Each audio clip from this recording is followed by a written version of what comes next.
Hai sobat, pada zaman dahulu hiduplah seorang kakek yang selalu berkelana untuk mencari kebahagiaan.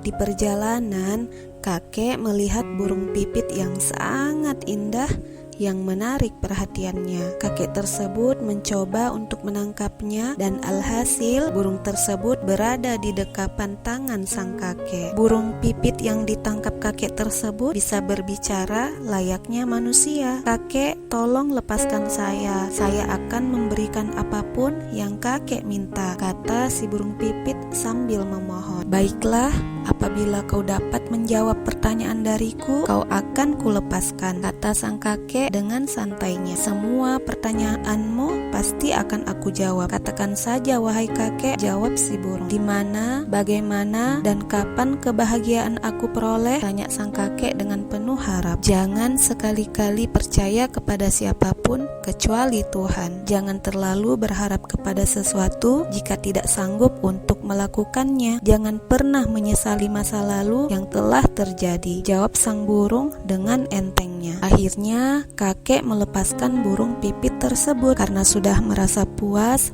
dengan jawaban sang burung. Namun setelah dilepas, burung pipit tersebut meledek kakek tua tersebut.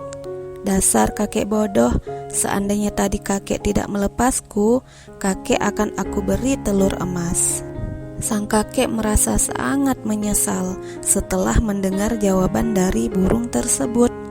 Sang kakek berusaha mengejar burung tersebut yang sedang hinggap di ranting pohon cemara. Kemudian sang kakek berusaha memanjat pohon cemara tersebut karena penasaran. Namun sang kakek terjatuh pingsan. Setelah sadar, burung pipit menghampiri kakek tersebut dan berkata, "Dasar manusia, baru dikasih tahu tapi sudah lupa.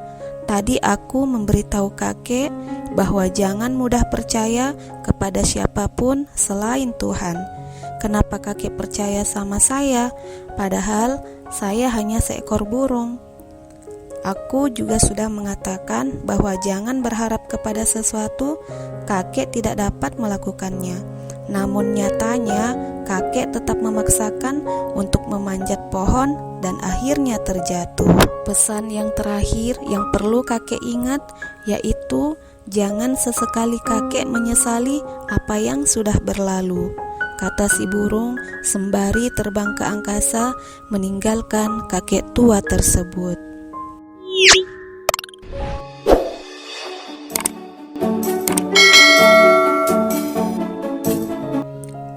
Hai sobat, pada suatu masa ada seorang anak yang pemarah.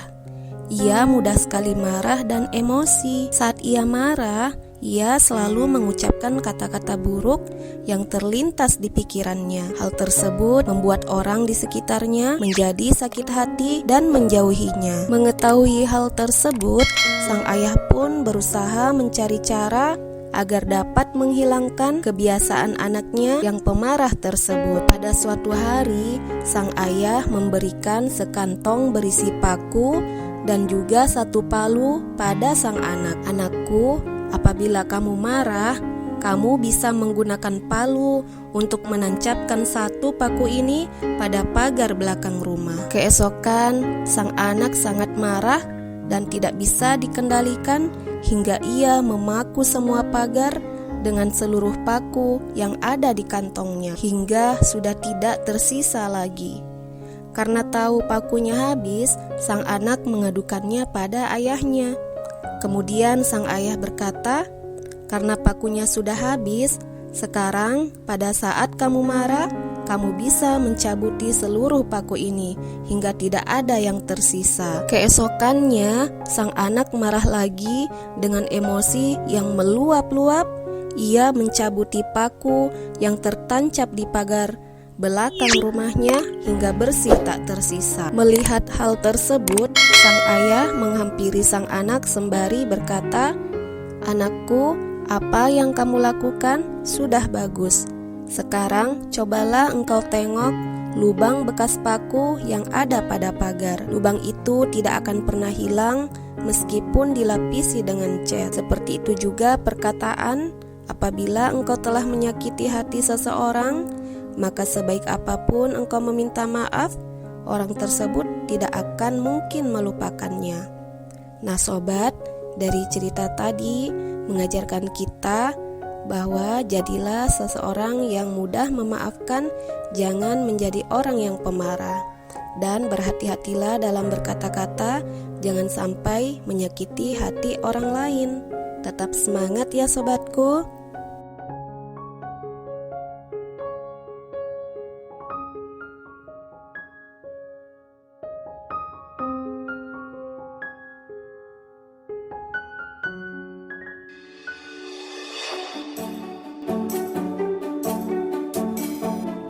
Hai sobat, dahulu kala ada sebuah pohon apel besar. Ada seorang anak laki-laki bermain di sekitar pohon itu. Dia sangat menyayangi pohon itu dan pohon itu juga senang bermain bersamanya. Waktu berlalu, anak laki-laki itu tumbuh dewasa. Suatu hari ia datang kembali. Pohon apel menyambutnya dengan gembira. "Ayo, bermainlah bersamaku," ajak si pohon apel.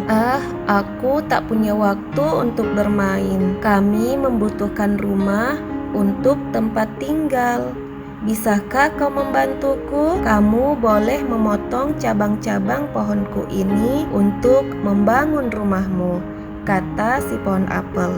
Jadi anak laki-laki itu memotong semua cabang pohon dan pergi dengan riang. Pohon apel itu senang melihat temannya bahagia, tapi dia tak pernah kembali sejak saat itu. Pohon apel pun kembali merasa kesepian dan sedih. Akhirnya laki-laki itu kembali lagi. Laki-laki itu dan pohon apel sekarang sudah sama-sama tua. "Aku sudah tak bisa memberikan apa-apa," kata pohon apel. "Tidak apa-apa, aku hanya membutuhkan sebuah tempat untuk istirahat," jawab laki-laki itu.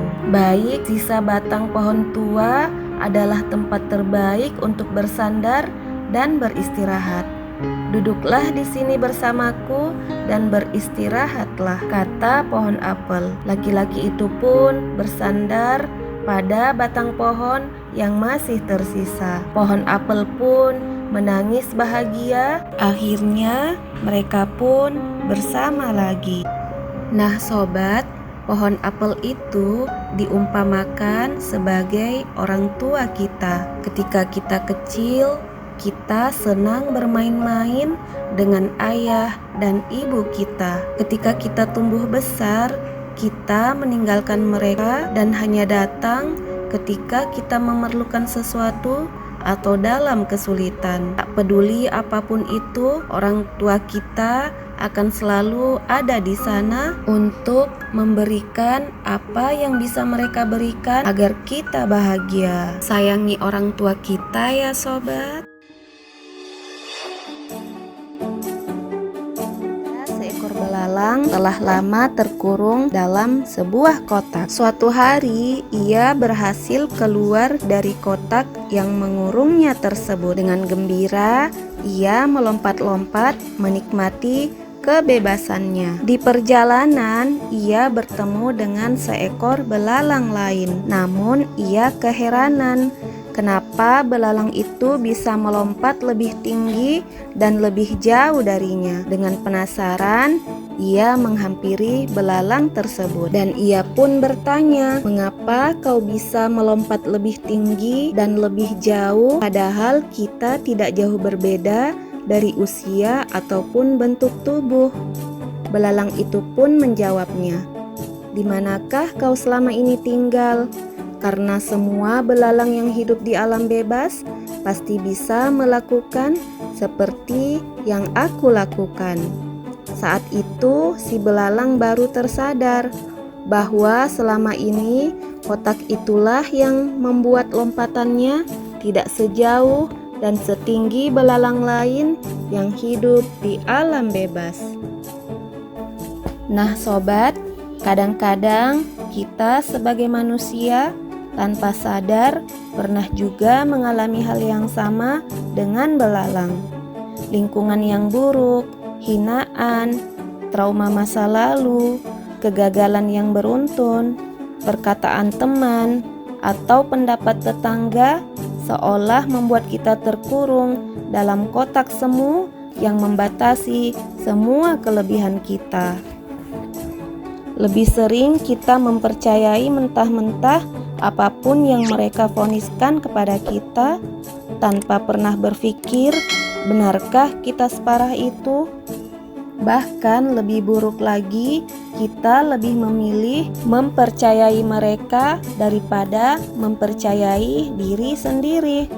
Sobat, beruntunglah kita sebagai manusia dibekali oleh Tuhan kemampuan untuk berjuang, tidak hanya menyerah begitu saja pada apa yang kita alami. Karena itu, teruslah berusaha mencapai apapun yang ingin kita capai. Tetap semangat ya sobatku.